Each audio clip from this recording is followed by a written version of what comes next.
दोस्तों, आज मैं एक नई कहानी के साथ आया हूं जो आपको सुनना चाहिए। महादेव की ज्ञान की बात, आपको सफलता हासिल करने में मदद मिलेगी। एक समय पार्वती जी ने पूछा है, महादेव जी, किस ज्ञान के बल पर संसार के सब लोग आपको शिव कहकर पूछते हैं और अपने सभी अंगों में शमशान की विभूति लगाएं, गले में सर्प और नरमुंडों की माला पहने हुए हो, इनमें तो कोई भी पवित्र नहीं, फिर आप किस ज्ञान से पवित्र माने जाते हैं? तब महादेव ने उत्तर दिया कि हे प्रिय, सुनो, मैं गीता ज्ञान को अपने हृदय में धारण करने से पवित्र माना जाता हूँ।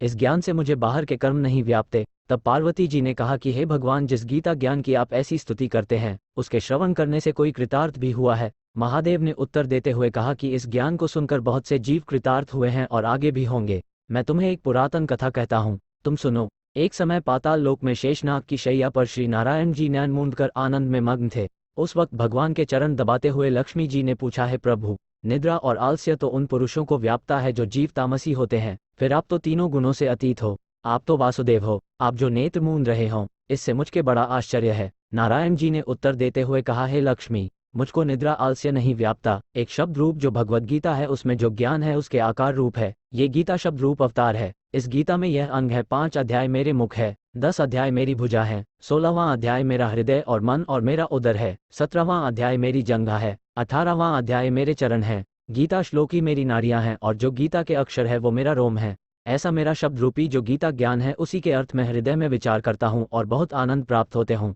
लक्ष्मी जी बोली, हे श्री नारायण जी, जब श्री गीता जी का इतना ज्ञान है तो उसको सुनकर कोई जीव कृतार्थ भी हुआ है?